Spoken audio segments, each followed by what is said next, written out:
کہ ہم عربوں کو یہ تیل جو بند کیا گیا ہے ہمارے لیے، یہ آئل جو بند کیا ہے، ہم ایک دن آئے گا کہ عربوں کو یہ آئل پینے پر مجبور کر دیں گے۔ ہم لوگ بھول گئے لیکن وہ نہیں بھولے۔ اب کیا ہوا، اس کے بعد انہوں نے ڈھونڈنا شروع کر دیا مسلمانوں کے اندر میر جعفر جیسے لوگوں کو۔ ڈھونڈتے ڈھونڈتے وہ صدام کو انہوں نے ڈھونڈ لیا۔ صدام کو ڈھونڈ کر ملازمت دے دی۔ اسے کہا کہ اگر تو اپنے ماموں کو قتل کر دیتا ہے تو ہم تجھے اس ملک کا صدر بنا دیں گے۔ اس نے اس ماموں کو قتل کیا جس ماموں نے اس کو پالا تھا۔ صدام کے والد کی معروفیت نہیں ہے، اس کے والد کے بارے میں اتنا کچھ معروف نہیں ہے اور اکثر لوگ نہیں جانتے۔ اللہ عالم، یہ اللہ اور بندوں کا وہ سسٹم ہے، وہ اللہ ہی اس کو بتا سکتا ہے، ہم اس پہ کوئی تبصرہ نہیں کریں گے۔ تو اس کو ملازم بنایا گیا، ملازم بنا کے اس کو ٹرین کیا گیا۔ ٹرین کر کے سب سے پہلے انہوں نے یہ کہا کہ اہل تشیع جو ہیں ان کو قتل کیا جائے، اور اہل تشیع کو وہ 35 سال تک قتل کرتا رہا۔ اس نے سووں کے حساب سے، ہزاروں کے حساب سے خندقیں کھود کر اس کے اندر شیعوں، عورتوں اور مردوں کو کھڑا کیا اور ان کے اوپر مٹی ڈال کر ان کو زندہ دفن کر دیا۔ یہ کام وہ کرتے کرتے پھر آخر ان کی جو ایک کمانڈ ہوتی ہے، اس کمانڈ نے کہا کہ اب تو کویت میں آ جا۔ پھر وہ کویت میں آیا۔ کویت میں آ کے، کویت تو چھوٹا سا ملک ہے، ان کے پاس نہ آرمی اتنی اسٹرانگ ہے نہ اور کچھ، یہ بس ایک ان کا انتظام ہے۔ لیکن اتنا ضرور ہے، مجھے بھی تقریباً 30 سال ہو رہے ہیں کویت کے اندر، جو 30 سالوں میں نے دیکھا کویتی جو ہیں یہ دلوں کے بہت صاف اور پاک لوگ تھے، اب بھی ان میں کچھ باقی ہیں، لیکن اکثریت جو ہے وہ اس قسم کی ہو چکی ہے کہ وہ خود پرستی پر اتر آئی ہے۔ اللہ ان کو اس چیز سے بچائے۔ تو وہ یہاں آیا، یہاں بیٹھا رہا جب تک جو شیخ جابر رحمۃ اللہ علیہ تھے، جب تک انہوں نے 10 سال کا ایگریمنٹ نہ کیا، اس وقت تک وہ یہاں بیٹھا رہا۔ جب ایگریمنٹ ہو گیا وہ امریکہ کہنے پہ واپس چلا گیا۔ کہنے کا مقصد ہے کہ یہ سارا ایک جال پھیلایا گیا۔ اس کے بعد جو سب سے پہلے کام وہ آئل بند کرنے والوں کا کیا گیا، ساری دنیا کو یاد ہے، تاریخ اس چیز کی گواہ ہے کہ شاہ فیصل کا بھتیجا جو اس وقت امریکہ میں اسٹڈی کر رہا تھا، اس کو کیا لالچ دیا، کیا کہا گیا، تاریخ آہستہ آہستہ نکل رہی ہے کہ اسے کہا گیا کہ سعودیہ کا بادشاہ ملک ہم تجھے بنا دیں گے، تم شاہ فیصل کو رستے سے ہٹا دو۔ ہمارے جو شیخ جابر رحمۃ اللہ علیہ جو فوت ہو چکے کویت کے جو امیر تھے، ان کے ساتھ جو باڈی گارڈ تھے، ان کے کئی انٹرویو ٹیلی ویژن پہ آ چکے ہیں اور اکثر اوقات آتے رہتے ہیں۔ وہ کہتے ہیں کہ ہم شاہ فیصل کو ملنے کے لیے گئے تھے، میرے آگے شیخ جابر رحمۃ اللہ علیہ تھے اور میں ان کے پیچھے تھا، اس کے پیچھے ولی عہد تھے شیخ سعد رحمۃ اللہ علیہ اور ان کے پیچھے ان کا وہ باڈی گارڈ تھا۔ تو کہتے ہیں کہ شیخ جابر کا ہاتھ جو تھا وہ شاہ فیصل کے ہاتھ میں تھا، ایسے سلام ہوا ہے اور سمجھ نہیں آئی کہ گولی کہاں سے چلی جو سیدھی شاہ فیصل کے اس ماتھے پہ لگی اور وہ موقع پر ہی ڈھیر ہو گئے۔ شیخ جابر کے ہاتھ میں ہاتھ تھا اور وہ وہیں پہ فوت ہو گئے۔ کہنے کا مقصد یہ ہے کہ ان چالوں نے، اس یہودیت نے پہلا کام یہ کیا تیل بند کرنے والوں کو کہ شاہ فیصل کو اس کے بھتیجے سے مروا دیا۔ ان کو پتا تھا کہ سعودیہ کا قانون اتنا سخت ہے کہ یہ وہاں سے نکلے گا نہیں، اپنے چاچے کو مار دے گا، اس کے بعد اس کو پھانسی دے دی جائے گی، اور وہی کچھ ہوا۔ تو اس قسم کے جتنے بھی سلسلے ہیں وہ چلتے رہے۔ اس کے بعد وہ صدام کو ادھر کویت میں لے آئے اور آہستہ آہستہ پورے کویت کے اندر چھا گئے، اور گریٹر اسرائیل کا جو ان کا ایک منصوبہ تھا اس کی راہ انہوں نے ہموار کرنا شروع کر دی۔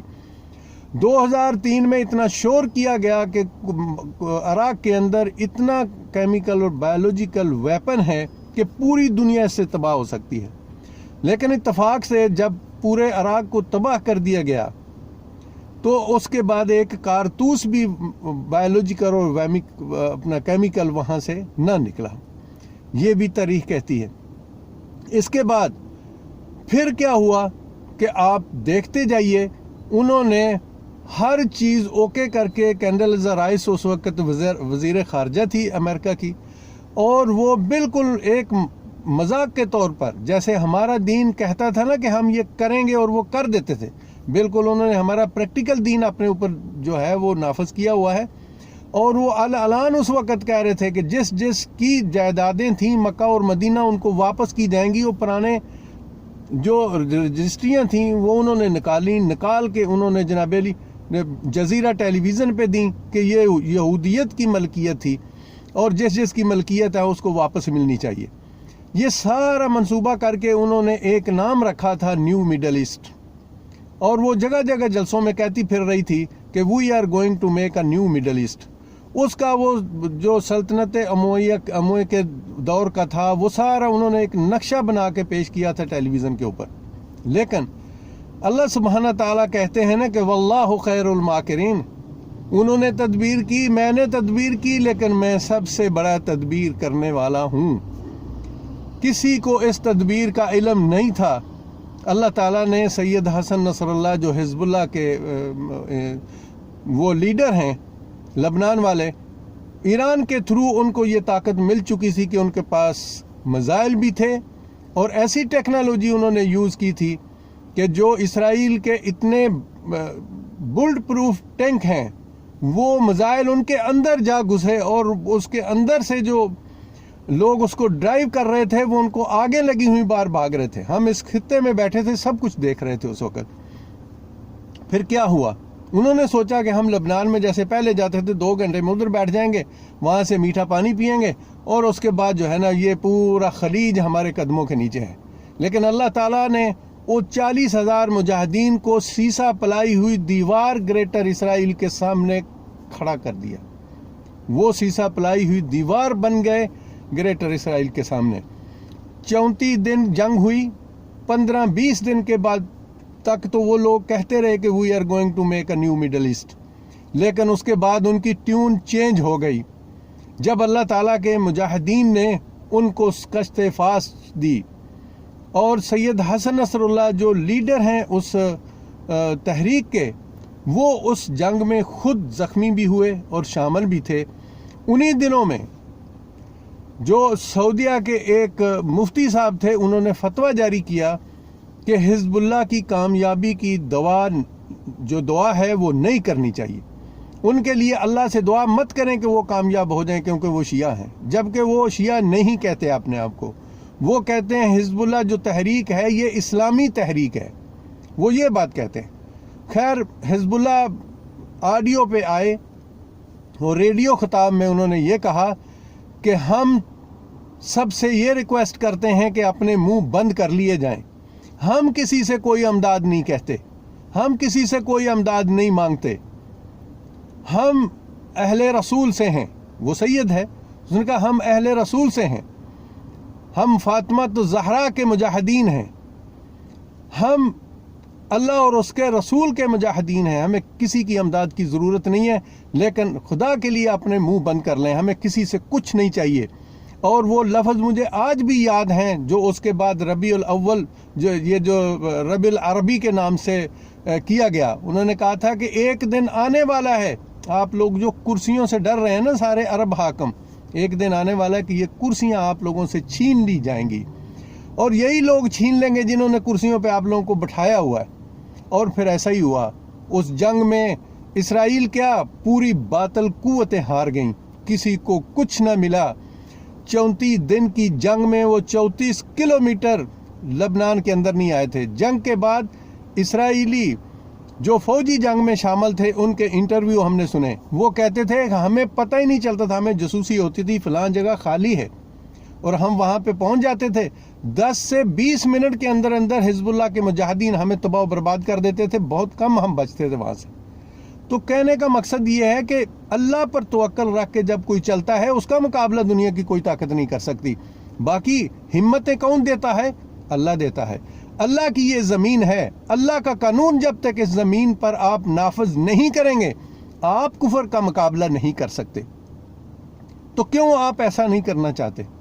ہم کچھ نہیں کہتے عربوں کو, عرب جانے ان کے اپنے کام جانے, لیکن بہرحال اس جسم کا کوئی بھی حصہ اگر کسی ہاتھ کو کوئی تکلیف ہو جائے تو انسان بولے کوئی بات نہیں, لیفٹ ہینڈ کو ہی ہے, میں سیدھے ہاتھ سے کام کر رہا ہوں. نہیں, ایک دن پورا جسم انوالو ہوگا.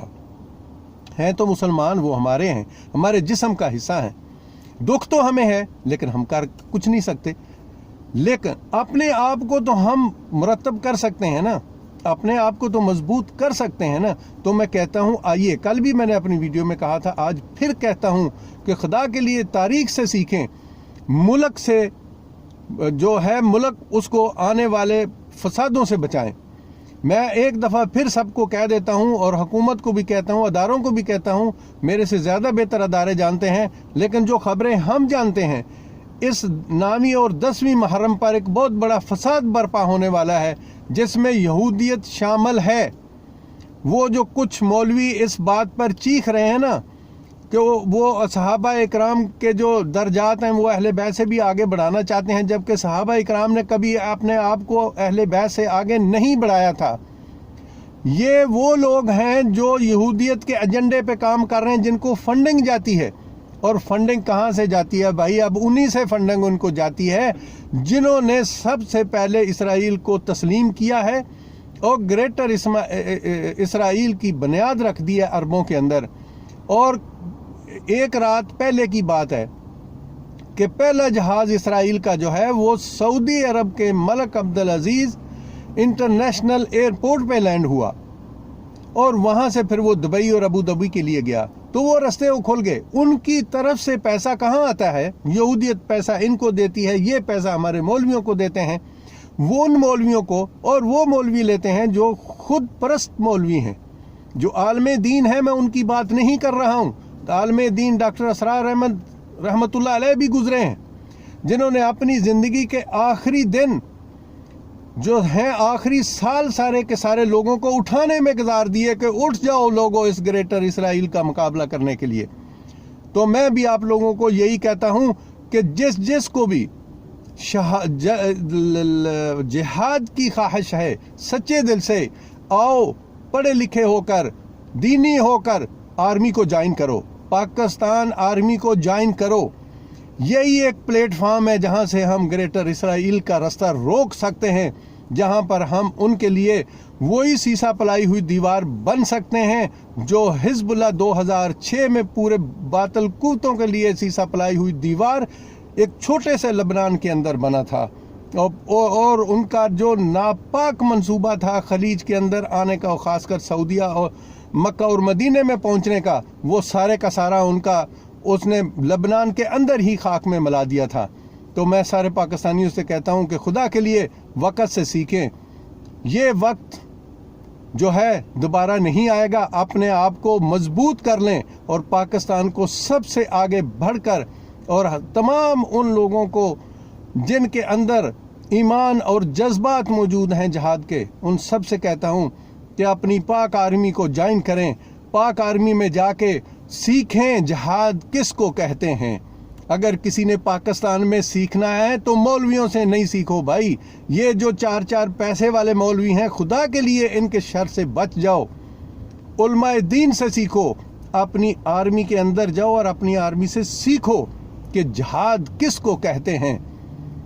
وہ جہاد جو ہماری آرمی کے اندر ہے، جو اتنے بڑے ملک کا مقابلہ کر رہی ہے اور کسی کو 7 کلومیٹر اندر نہیں آنے دیتی، اس سے سیکھو بھائی. اپنی آرمی سے سیکھو، اپنی آرمی سے سیکھو، اپنی آرمی کو جوائن کرو، مضبوط کرو اور جذبہ شہادت میں سرشار ہو جاؤ. اللہ ہمیں توفیق دے اور ہمت دے کہ ہم گریٹر اسرائیل کے لیے سیسا پلائی ہوئی دیوار بن جائیں. اسی کے ساتھ ہی اجازت چاہتا ہوں. اللہ ہم سب کا حامی و ناصر ہو اور ہمیں حق اور سچ کے ساتھ کھڑے ہو کر حق اور سچے مجاہدین بننے کی توفیق عطا فرمائے. آمین ثم آمین.